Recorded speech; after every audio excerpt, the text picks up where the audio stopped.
안녕하세요. 그림과 시를 사랑하는 박쌤입니다. 오늘 이야기는 프랑스 대혁명 중 나폴레옹 보나파르트의 등장과 그를 영웅의 이미지로 탄생시킨 그림에 대하여 이야기를 하겠습니다. 1789년 7월 14일에 파리 민중의 바스티유 감옥 습격으로 프랑스 대혁명은 시작이 되었습니다.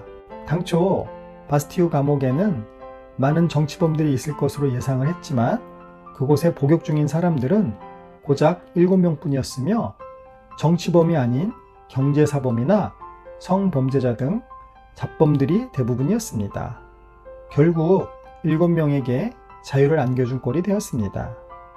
이렇게 시작된 프랑스 대혁명의 불길은 루이 16세의 도주와 발각, 또 군주제 폐지, 국민공의 집권, 자코뱅당의 공포정치와 프랑스 혁명 이후 1793년부터 권력을 잡은 로베스피에르가 무자비한 공포정치를 펼치다가 그 가혹함에 불만을 품은 반대파들에 의해 1794년 7월에 숙청을 당하며 자코뱅파가 몰락한 테르미도르의 반동 등으로 급격하게 흘러갔습니다. 국민공의 의원들은 루이 16세와 마리 앙뚜아네트가 속한 유럽 왕가의 두 축인 부르봉 가문과 합스부르크 가문의 계승자들을 단두대에 올림으로써 유럽 전체와 등지게 되었습니다. 자유평등 박애라는 프랑스 대혁명의 메시지가 유럽으로 퍼지는 것을 두려워한 이탈리아나 또 프로이센, 오스트리아 등 프랑스 주변 국가들은 일제히 프랑스를 공격하기 시작했습니다. 왕정이 폐지된 상태였으므로 대부분의 장군들은 왕당파 편에서 혁명 정부를 공격하는 입장에 처해 있었습니다.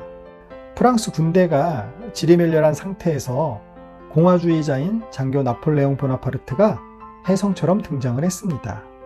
이탈리아 인근 코르시카 섬 출신인 그는 다른 장교들과는 달리 프랑스 왕실에 대한 충성심을 가지고 있을 이유가 없었습니다. 고대 로마의 카이사르를 탐독했던 이 명민한 포병 장교는 전투에서 이기는 법을 알고 있었습니다.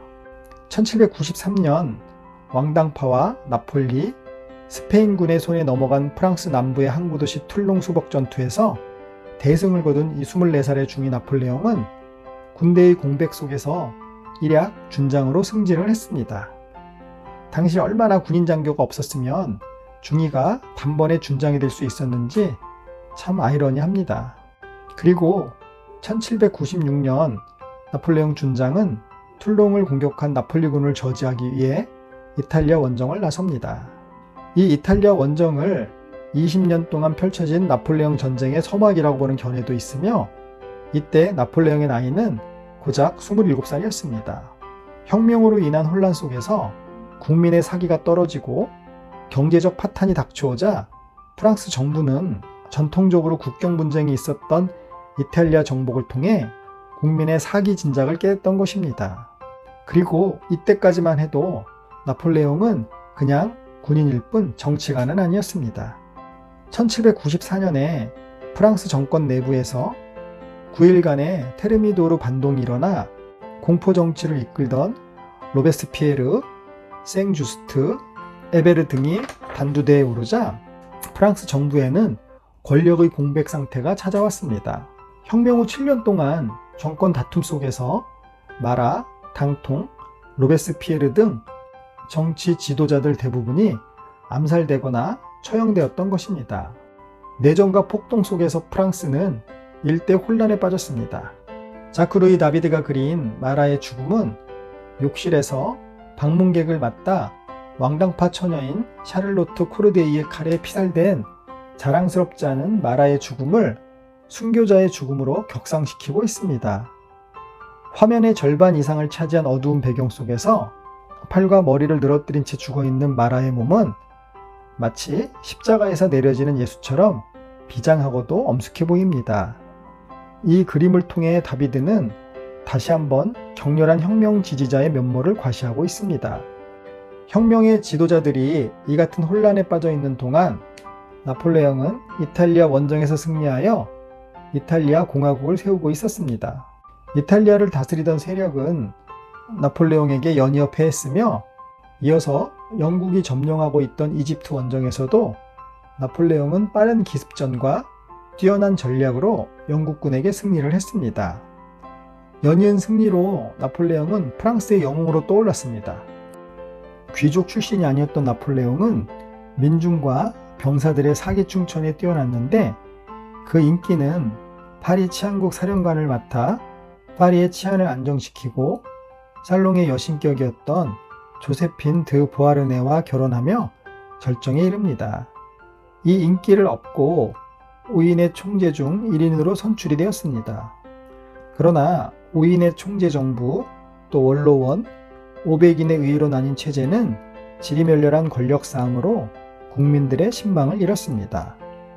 1799년 나폴레옹은 군대를 이끌고 원로원과 500인 의회를 해산하는 쿠데타를 일으켰습니다. 그는 다시 국민투표를 거쳐 3인 통령 체제를 만들고 제1통령으로 대부분의 권력을 차지했으며 1800년에 이탈리아 원정 승리를 등에 업고 종신 통령으로 헌법을 개정한 후 파죽지세로 황제 자리에 오릅니다. 나폴레옹이 일개 포병 중위에서 프랑스 황제가 되는 데까지 걸린 시간은 불과 11년에 불과했습니다. 그의 나이 24살에서 35살 사이의 일이었습니다. 그러면 나폴레옹을 영웅으로 묘사한 다비드와 앵그르의 초상들을 보겠습니다. 나폴레옹은 다비드가 그린 알프스를 넘는 나폴레옹을 특히 좋아해서 같은 초상화를 5점이나 그리게 했습니다. 하지만 다비드의 그림과는 다르게 1800년에 알프스를 넘어 이탈리아로 진군한 2차 이탈리아 원정 때 나폴레옹은 말이 아닌 노새를 타고 산을 넘어갔습니다. 1850년 역사화가 폴 들라로슈가 그린 알프스를 넘는 나폴레옹이 실제의 나폴레옹 모습에 더 가까울 것입니다. 다비드의 나폴레옹 초상은 그를 고대 로마의 카이사르에 필적하는 영웅의 이미지로 만들기 위해 그려진 상상화일 뿐이며 초상 속 나폴레옹은 결연하고 날카로운 전형적인 영웅의 모습입니다. 오늘날 우리가 나폴레옹이라고 하면 반사적으로 이 초상화 속 이미지를 떠올리는 것도 다비드의 붓을 통해 극대화된 영웅 이미지가 우리가 알고 있는 정복자 나폴레옹의 모습과 가장 흡사하기 때문입니다. 그렇다면 나폴레옹은 다비드의 솜씨를 통해서 영웅이자 참다운 황제로 자리매김하는 데 성공한 셈입니다. 다비드는 원래 루이 16세의 처형을 찬성했던 국민공의 지지자였습니다. 그럼 그는 생존을 위해 변한 것일까요? 아니면 다른 프랑스의 민중들처럼 황제 나폴레옹을 열렬히 지지하게 된 것일까요? 그 대답은 아마도 다비드 본인만이 알고 있을 겁니다. 앵그르 또한 그림으로 나폴레옹을 지지한 화가였습니다. 그가 그린 나폴레옹의 통령 시절과 황제 시절의 초상을 살펴보면 두 초상화의 제작 연도는 2년 차이에 불과하지만 초상화의 모델은 짧은 시간에 확연히 달라집니다. 통령 시절의 초상이 젊은 혁명가나 계몽주의자를 연상시키는 반면에 위엄과 냉정함을 함께 갖춘 나폴레옹 황제의 초상은 로마 황제의 조각상을 그림으로 옮겨놓은 듯합니다. 프랑스 대혁명의 불길은 전 유럽으로 신속하게 퍼져나갔는데 오스트리아, 프로이센, 영국의 군주들이 가장 두려워했던 것은 자유와 평등을 주창한 혁명의 불길이 자국의 민중들에게 옮겨 붙을 수 있다는 것이었습니다. 특히 비슷한 전제 군주정이었지만 상대적으로 산업 기반이 약한 오스트리아나 이탈리아에 공화주의의 이념이 전파될 경우 군주정의 위치가 심각하게 흔들릴 것은 자명했기 때문입니다. 1800년 6월 17일과 18일 로마를 무대로 한 푸치니 오페라 토스카의 역사적 배경은 나폴레옹군이 오스트리아 군과 맞붙은 마렌코 전투입니다. 제노바 북부의 마렌코 평원에서 치러진 이 전투의 승리로 오스트리아는 이탈리아의 지배권을 프랑스에게 넘기게 됩니다.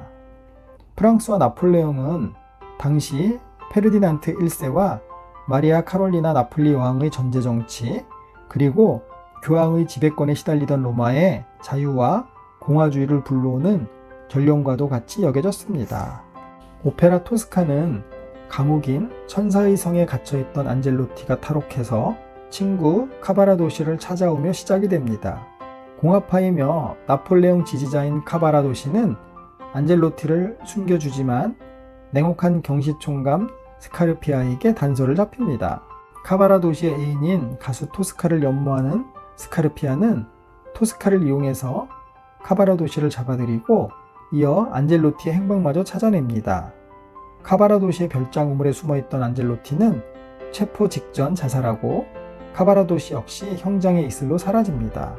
등장인물 중 안젤로티는 실제로 1798년에 나폴레옹이 만든 이탈리아 공화국 통영 7인 중 한 명이었습니다. 이 공화국이 나폴레옹군의 철수 후 붕괴되면서 통영들이 정치범으로 투옥되어 있다는 극적 설정 안에서 오페라가 시작되는 것입니다.